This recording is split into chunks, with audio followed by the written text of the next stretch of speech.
मिर्जापुर में अष्टभुजा डाक बंगले पर आयोजित प्रेस वार्ता में उत्तर प्रदेश गौ सेवा आयोग के पदाधिकारियों ने गौ संरक्षण को लेकर सरकार की योजनाओं और उपलब्धियों की जानकारी दी। प्रेस वार्ता के दौरान बताया गया कि योगी आदित्यनाथ के नेतृत्व में राज्य सरकार गौ सेवा को केवल प्रशासनिक नहीं बल्कि सामाजिक और मानवीय दायित्व के रूप में देख रही है। निराश्रित गौवंश के संरक्षण को देखभाल के लिए कई योजनाएं संचालित की जा रही है, जिसके सकारात्मक परिणाम प्रदेश भर में दिखाई दे रहे हैं। जिनमें प्रमुख रूप से प्रदेश में 7,700 से अधिक गौ आश्रय स्थल संचालित हैं। करीबन 16 लाख निराश्रित गौवंशों को आश्रय दिया गया, जिनके भोजन, पानी व चिकित्सा की सुविधा उपलब्ध कराई जा रही है। गौवंश पालन हेतु 50 रुपये प्रतिदिन की सहायता भी दी जा रही है। गौ सेवा आयोग के अध्यक्ष महेश शुक्ला ने बताया कि गौशालाओं का नियमित निरीक्षण किया जा रहा है। किसी भी प्रकार की अनियमितता पाए जाने पर तत्काल कार्रवाई भी सुनिश्चित होती है।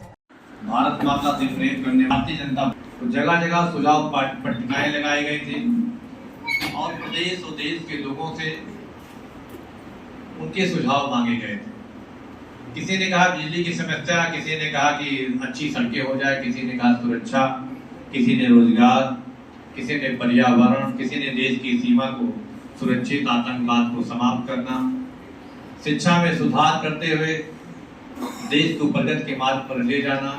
लेकिन एक बहुत बड़ी संख्या ने यह मांग किया था कि आने वाली सरकार गोवध पर प्रतिबंध लगाए और गो संरक्षण संवर्धन की दिशा में भारत में काम हो, क्योंकि समृद्धि का रास्ता स्पष्ट। जब उत्तर प्रदेश की महान जनता ने भारतीय जनता पार्टी को अपना आशीर्वाद 17 में पूज्य योगी आदित्यनाथ जी उत्तर प्रदेश के माननीय मुख्यमंत्री हुए, तो उन्होंने सबसे पहले किसानों की आय को दूना करने के लिए और जो उसके पहले कर्जा था उसे माफ किया, और जो प्रदेश की जनता ने सबसे बड़ी मांग किया था कि उत्तर प्रदेश में गाय माता की रक्षा हो और उनका वध बंद हो। ऐसे में उन्होंने सारे सलाह प्रतिबंध लगाया और गोवध 100। आज मैं कह सकता हूं कि उत्तर प्रदेश ही नहीं बल्कि पूरे देश में गो मांस के निर्यात पर 100% प्रतिबंध है। ऐसे में सनातन संस्कृति, गो सेवक, गो पालन करते हुए भारतीय संस्कृति को समृद्ध बनाने के लिए उत्तर प्रदेश के माननीय मुख्यमंत्री जी ने बहुत सारे गो अधिनियम 1955 धारा 5 में भी संशोधन। आपकी मांग है, जो आपकी इच्छा के सम्मान में सरकार ने निर्णय लिया है। जब तक समाज का प्रत्येक वर्ग इस निर्णय के साथ जो आपने मांग किया, अपने मांग के निर्णय के साथ आप ईमानदारी से नहीं खड़े होंगे तो कोई भी सरकार हो वह परिणाम तब तक नहीं आता जब तक समाज खड़े हो। ऐसे में उत्तर प्रदेश की सरकार जब बनी तो उन्होंने को सहभागिता योजना के अंतर्गत दिया गया है। सरकार ने तय किया कि जो गो आश्रय स्थल पर है या जो किसानों के द्वार पर हमारे गो आश्रय स्थल से गाय को प्राप्त करते हैं, गोवंश को प्राप्त करते हैं, उनके भरण पोषण के लिए 50 रुपया प्रतिदिन अर्थात एक गोवंश पर 1500 रुपया, 1,500 रुपया प्रति गोवंश के आधार से सरकार उन्हें अनुदान प्राप्त करती है। लेकिन सरकार की भी मंशा है, हम सबकी मंशा है, आयोग की मंशा है, यह काम सरकार की नहीं है। खेत आपकी है, गाय आपकी है, संस्कृति आपकी है, मांग आपकी है।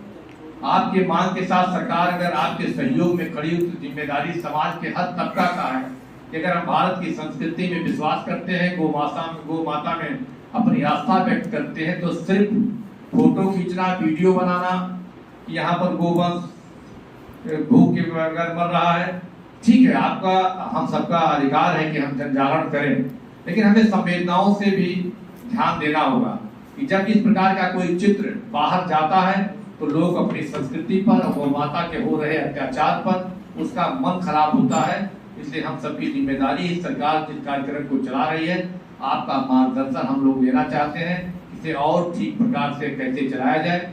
जो सरकार के कार्यक्रम है, जो कार्यक्रम है कि गो वंश को लेकर संवेदना पूर्वक किसान अपनी गाय को अपने खूंटे पर बांधे, उसे निराश्रित ना छोड़े। कठोर कानून है, लेकिन अगर कानून का पालन किया जाए तो हम ही आप लोग प्रभावित होते हैं, क्योंकि सरकार आपके द्वारा है, सरकार आपके लिए है, आपकी सरकार है। ऐसे में हमारे जो नागरिक कर्तव्य है, वो नागरिक कर्तव्यों को अगर हम सम्मान करेंगे, आत्मनिर्भरता, स्वदेशी अपनाते हुए, आत्मनिर्भरता बनाते हुए, गुलामी के प्रतीकों को दूर करते हुए आने वाले 2047 में भारत को अगर विकसित राष्ट्र बनाना है तो समाज के हर वर्ग को आगे आना होगा। सबसे पहले जिम्मेदारी हमारी है नागरिक कर्तव्य। नागरिक कर्तव्य में आता है कि गौ माता के संरक्षण संवर्धन के लिए हमारे अधिकारी विभाग सारे लोग लगे हैं, लेकिन बगैर आपके सहयोग के यह संभव नहीं हो सकता है। इसीलिए आज गौ सेवा आयोग आप सबसे आपका मार्गदर्शन चाहती है कि आपकी क्या भूमिका होगी कि नीचे तक किसानों तक गोसेवकों तक समाज के हर व्यक्ति तक अपने जिम्मेदारियों का निर्वहन ठीक से करें और कैसे करें। दूसरा एक विषय और आता है, जब गौशालाओं में गाय जाती है तो उनकी उम्र घटने लगती है, इसका कारण क्या है मैंने अपने डॉक्टरों को बताया है। अभी मैं आज आपके मिर्जापुर में टहल रहा था, एक गाय घूम रही थी, पन्नी खा रही थी। होता क्या हमारे यहाँ सब्जी बचा या कुछ चावल बच गया, भोजन बच गया, कोई हरा बच गया तो मैं करता क्या हूँ, सफाई के माध्यम से हम साफ करते हैं और पॉलीथीन में बांध के उसको फेंक देते हैं। वो बाहर घूम रही हमारी गाय जिसे हम गौ माता कहते हैं उसको खाती है, धीरे धीरे उसके पेट में जी सर, आज आपका मिर्जापुर में आगमन हुआ माँ देवी धाम में विनय महाराज जी के आश्रम में गौ सेवा का करने का मौका मिला, कैसा आपको फील हो रहा है? विनय जी महाराज का व्यक्तित्व के धनी हैं। कल मेरी पहली इनसे जब मुलाकात हुई तो इनके अंदर जो आकर्षण और खिंचाव दिखा जिससे मैं प्रभावित हुआ। अपने माननीय सदस्य दीपक गोयल जी मुरादाबाद से हैं, गौ सेवा आयोग के। हम दोनों लोगों ने चर्चा की एक बार चल के उनके स्थान पर उनकी जो गौ सेवा के प्रति प्रतिबद्धता है वहाँ भी चल के हम लोग गौ माता से आशीर्वाद लें और विनय जी का भी स्नेह हम सबको मिलेगा। उसी उद्देश्य को लेकर अभी सर्किट हाउस से मैं यहाँ के माननीय तहसीलदार आदरणीय तहसीलदार विशाल जी के साथ यहाँ गौ सेवा देखने और गौ सेवा करने माँ विंध्यवासिनी आज शक्ति के दरबार में आने पे आपको क्या अनुभव महसूस होता है? देखिए, ये अलौकिक धरती है, यहाँ माँ भगवती की कृपा है। यहाँ के लोग बड़े सज्जन, अच्छे और भारतीय संस्कृति के पोषक हैं। यहाँ कोई भी आता, जैसे कई पीढ़ियों का भाग्य जब व्यक्ति का उदय होता है तब माँ भगवती के दरबार में उनका सानिध्य प्राप्त होता है। हम सब भाग्यशाली हैं कि ऐसे देश में, ऐसे सनातन में हमारा जन्म हुआ जो भारतीय संस्कृति के पोषक के रूप में हमारा समाज काम करता है।